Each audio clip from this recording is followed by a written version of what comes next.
The visual of a spinning loading icon has been replaced by something far more sinister: the illusion of choice. While you believe you're browsing a digital library of cinematic art, you're actually navigating a high-dimensional vector space designed to exploit your neural predilections. Netflix isn't a streaming service. It is a feedback loop engineered to achieve total cognitive capture. When you see a thumbnail for a gritty thriller, it isn't there by chance. Through a process called aesthetic visual analysis, the platform's neural networks have decomposed every frame of every film into metadata, color palettes, luminosity, and even the emotional valence of an actor's expression, to present you with the specific visual trigger most likely to bypass your prefrontal cortex. We are witnessing the death of the water cooler moment in favor of hyper-personalized echo chambers where your taste is not discovered, but mathematically predicted and then solidified. This is the era of the algorithmic feedback loop, where the cost of entry isn't just $15.49 a month, but the surrendering of your serendipitous discovery to a cold, Bayesian inference engine. Consider the cold start problem. How does a machine know what you want before you do? The answer lies in the transition from collaborative filtering to deep reinforcement learning. Netflix tracks more than just watches. It monitors volatility events. The exact millisecond you hover over a title, the velocity of your scroll, and the specific point where your interest decodes into a click-through. This creates a reinforcement learning from human feedback, RLHF, loop that operates at a scale no human programmer could supervise. By the time you've settled on a show, the algorithm has already run thousands of simulations on your projected retention rate. It's a silent, invisible architecture that reshapes global culture not by creating hits, but by engineering compliance.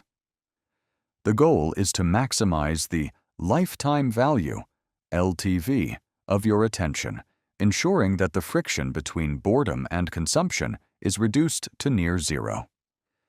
You aren't choosing a movie. You're being funneled through a conversion pipeline optimized for dopamine maintenance. To understand the current hegemony of the Netflix recommendation engine, NRE, we must look back at the Netflix Prize of 2006, a pivotal moment that shifted the industry from heuristic-based curation to matrix factorization. At that time, the company offered $1 million to anyone who could improve their Cinematch algorithm by 10%. This wasn't just a PR stunt.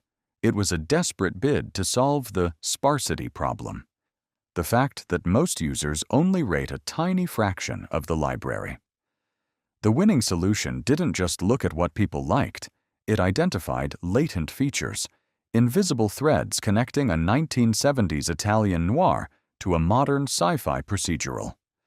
These semantic nodes allowed Netflix to move beyond simple genre tags into micro-genres, of which there are now over 76,000. By deconstructing content into its atomic elements, Netflix transitioned from a distributor to an architect of taste, utilizing SVD++, singular value decomposition, to predict your affinity for content you didn't even know existed. This strategic pivot transformed Netflix from a DVD by mail underdog into a data-first behemoth, fundamentally altering the unit economics of Hollywood. Traditional studios relied on the Blockbuster model, betting on high-variance theatrical releases. Netflix, however, pioneered the portfolio theory of content, using its granular data to de-risk production. They realized that if they could identify a content cluster, for example, fans of David Fincher who also enjoy political machinations and high-contrast cinematography, they could greenlight House of Cards with a 90% statistical certainty of success. This shifted the power dynamic from the creative intuition of studio heads to the algorithmic governance of data scientists. By leveraging these semantic nodes, Netflix created an asymmetric information advantage, knowing exactly how much to pay for a license based on the projected attuned audience already living within its ecosystem.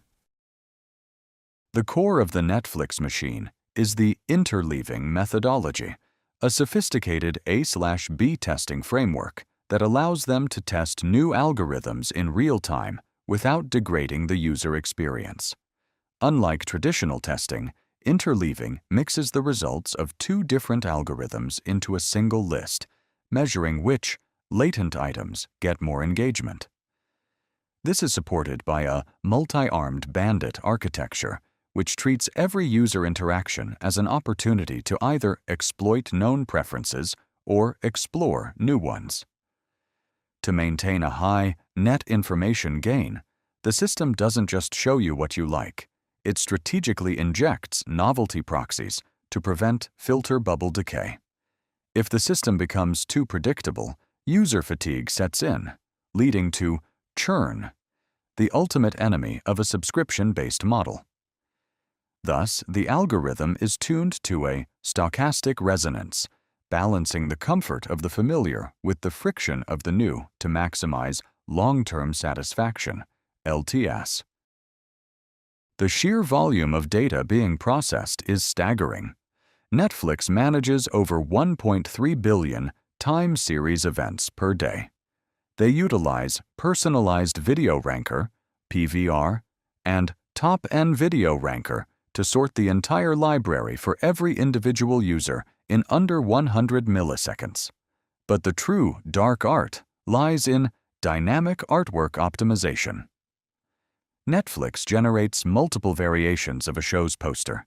If you have a preference for romance, you might see a shot of two leads embracing, while a fan of action sees a high-octane explosion from the same film. This is a form of visual arbitrage, where the same asset is sold to different psychological profiles using different visual hooks. Furthermore, Netflix employs Video Analysis for Content Understanding, VACU, which uses computer vision to tag every shot transition, color histogram, and motion vector in a file. This ensures that the pacing flow of recommended content matches the cognitive load the user is currently exhibiting based on their recent watch history.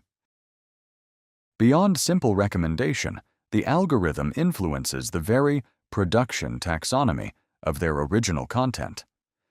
Netflix uses demand forecasting to identify white spaces in their library, underserved niches where high demand meets low supply.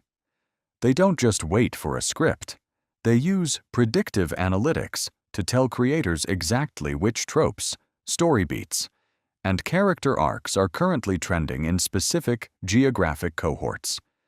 For instance, the global success of Squid Game wasn't a fluke. It was the result of the algorithm identifying a high, cross-border propensity for survival stakes dramas among Gen Z and millennial audiences. This is algorithmic determinism in action. The platform isn't just reflecting culture, it is pre-computing it, ensuring that every dollar spent on content capex generates the maximum possible attentional yield. We are now entering the phase of algorithmic saturation, where the goal is no longer just to recommend, but to synthesize. Netflix is moving toward content generative integration, where the data doesn't just inform the script, it dictates the tempo of the edit. This is the TikTokification of long-form media. By analyzing completion rates, Netflix has discovered that the hook point has moved from the first 10 minutes to the first 30 seconds. This has led to a structural homogenization of content, where the narrative architecture is front-loaded with high-stimulus events to prevent tab switching. This shift represents a move from passive curation to active behavioral engineering. The algorithm is no longer a librarian. It is a neuroarchitect, designing digital spaces that maximize time on device, often at the expense of artistic complexity or narrative depth. This strategic shift has profound implications for cultural diversity. As the algorithm optimizes for mean preference, it risks creating a winner-take-all ecosystem where long-tail content, truly unique or challenging films, is buried under the weight of safe assets. Netflix's recommendation bias creates a feedback loop where popular shows get more visibility, which makes them more popular, leading the AI to conclude that this is the only content people want to see. This is algorithmic enclosure. To counter the content homogenization critique, Netflix has invested heavily in global-to-local pipelines, using data to bridge the gap between regional nuance and universal archetypes. They are effectively standardizing the exotic, taking local stories and polishing them through a global narrative filter to ensure they pass the algorithmic gatekeepers of the Western market. The lesson of Netflix is not about the triumph of technology, but the commodification of intuition. In the pursuit of efficiency, we have traded the joy of discovery for the comfort of the known. From a business perspective, the Netflix model is a masterclass in asymmetric information utilization, the ability to turn raw behavioral data into a moat that competitors like Disney Plus or HBO Max struggle to replicate. However, the capital risk lies in algorithmic fatigue. When the information gain of a platform drops to zero because everything feels produced by data, the premium brand equity begins to erode. The future of the attention economy will not be won by those who have the best algorithms, but by those who can use data to facilitate human serendipity rather than mechanical compliance. True alpha in the creative industry still resides in the unpredictable, the weird, the fringe, and the human elements that a Bayesian model can never truly quantify.